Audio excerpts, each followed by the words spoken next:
Hey, what's up, fam? Welcome to Axe to My Eyes. where we challenge you to stop playing and start pushing.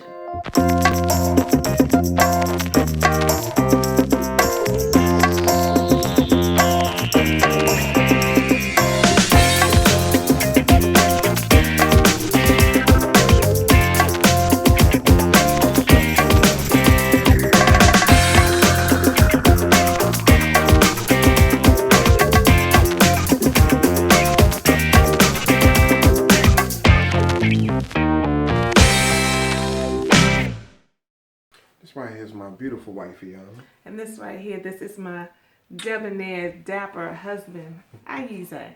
All right, y'all, we're coming to you today because we've gotten this question before, and it pops up from time to time. And actually, I think more people are dealing with this than actually say, because it's a sensitive subject, would you say? Oh, absolutely. It's definitely a sensitive subject, but I want to say that it is more common than people realize. And so we had someone to write in, and I just really wanted to know, look, what do you do when your spouse is dealing with an issue that is affecting our sex life, and it is a medical condition? So in the case of this particular person, they're talking about erectile dysfunction. And you know, the man, the husband, is dealing with this and is going through the process of having it addressed and so forth. But essentially, she says he's kind of not giving any affection. Yeah. He's not connecting at all with her. She kind of feels pushed away, and that area of their life is shut down. And you know, look, what's really real is that all people, whether it's repressed and pushed down, or whether it's all up in touch with it, are sexual beings. And so we all want that, do we not? Oh, we do. Yes, we do. I do. I know you do. And so I think that, you know, basically what she's saying is, look, it's a struggle. And, you know, I want my husband. And what we always say, I want somebody. That's like your favorite song, man. So walk up on, what is it? You don't even know the words. So walk Can we up just- behind me can we just play with the video? and kiss me on my neck. But you be doing it though. Yeah. Because you know I like that. So anyway, what I'm trying to get at is that this intimacy that's missing for this couple is a significant issue. And I mean, I'm just really going to defer to you right now, because this brother is maybe he's feeling like he's coming up short. Certainly their sex life is coming up short. And they got this all in the mix. So what say you? Yeah, absolutely. You know, he feels like he's coming up short.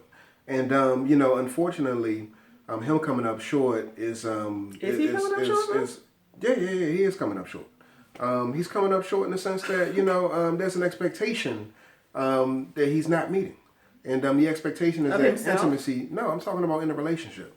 That intimacy be present in a relationship. He's not providing that. Okay. And so he's I thought coming you up were short in talking that about regard. Okay. And so, you know, he's allowing his physical situation to impair his ability to actually step towards you and give you what it is that you're looking for. Again, the expectation is that he be present emotionally, mentally, and physically intimate with you in a relationship, despite the fact that he's dealing with this medical condition. But what I will say is that while I say that his ability to move on that has been impaired, a lot of it's based off of just the psychology of him being a man and what it means to not be able to perform sexually.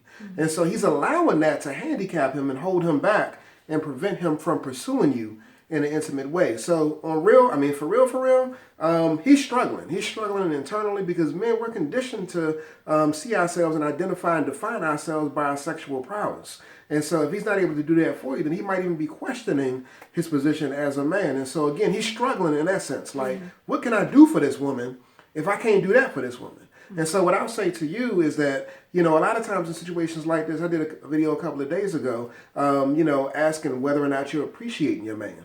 But in addition to that, I'm working on something else right now where I'm asking the question, are you asking your man what can he do or what can you do to help better support him in a relationship? And so again, it's about you trying to position yourself so that he knows what he can do to better serve you. But if he's in a position where he's constantly thinking like, am I measuring up? But he's not clear about what the expectation, what it is that you need, what ways in which he can actually satisfy you, then again, he might just make the decision, I'm not going to do nothing at all because I don't know. But the way that I do know, I can't do no more. So what am I to do? And so what I would encourage him to do is to definitely ask you. And if he's not asking you, what you can do is give him a gentle nudge just to let him know, this is what I like. This is what I need. This is what I want. You're still and I'm attracted satisfied. to me. Yeah, I'm satisfied with You the still fact can satisfy me. that you can't do this particular thing for me, but you damn sure better make sure that you coming up behind me and kissing me on my neck to show that you're still connected with me, that you love me, and that you want to be intimate with me. So there's a lot more to sex, as I'm sure you know. There's a lot more to sex than penetration. It's a lot more to sex than getting it up. Yeah. But we're not going to minimize the fact that that would have a significant psychological and physical impact on a relationship. So we can even speak about our relationship. We got 5 kids, y'all. And so, there's been droughts. Even though we got 5 kids. That's how I was like, what you about to say? There's been droughts in our relationship just based off of my wife's physical condition. Like, she wouldn't necessarily be feeling it. And even outside of her physical condition. Your physical condition in the sense that, you just had a baby. You can't do it, number one. So I'm stressed out based off of that. But then in addition to that, even after some time has passed, you ain't really feeling it. You're not necessarily wanting to do it. And so even outside of her, I would speak about me specifically. I might be stressed and not necessarily feeling it.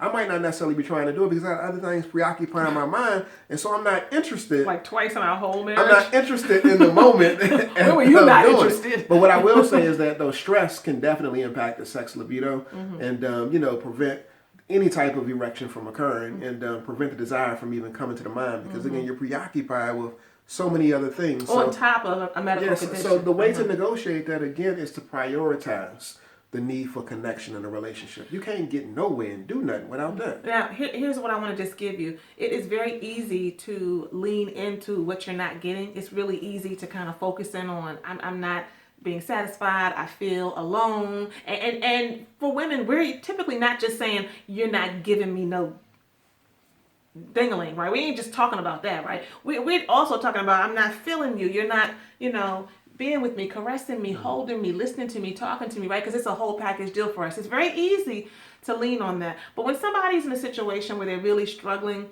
at least that would be the assumption, right? With a medical condition that's impacted their ability to really come together with you in the bedroom in the way that they have they're used to doing so, then you really don't want to focus on what you're not getting.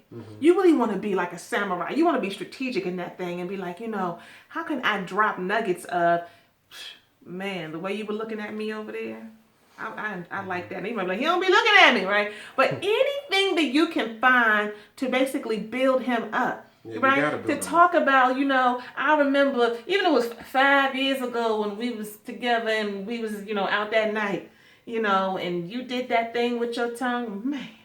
Right? So that requires a risk on your part because if he's not in that category at all, and if he's really fragile, he may even say like, why are you doing all that? What's that all about? Like, don't even do all that, right? But you have to really try to build him up. In marriage and in relationships, particularly marriage, we have to know that there are times when our spouse or our partner is going to be going through. And it doesn't mean that you don't lift up your needs and you don't articulate what they are, but you want to be savvy with it. You want to be strategic with it. And while you're lifting up what you need, you want to be able to say, and I know you can give it to me because I adore you. I'm attracted to you. I want you. And I want what you can do for me emotionally, mentally, spiritually, physically. And I know you have the ability to. Don't think just because of that, we can't connect and you can't make my body all hot because you can't, right? Your relationship is way more than just busting a nut. Yeah. It's way more than that. It consists of so much more. You can still, I don't want to say busting, I can't stand when you say, but you can still have a very, very, very good orgasm.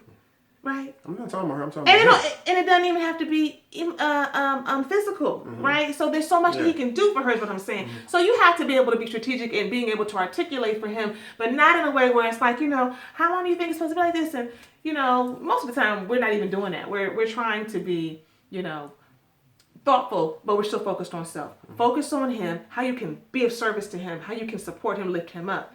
And if you do that, then he will see eventually that you are serious about going to the next level. But at the end of the day, you can't do any of this if you don't stop playing and start pushing.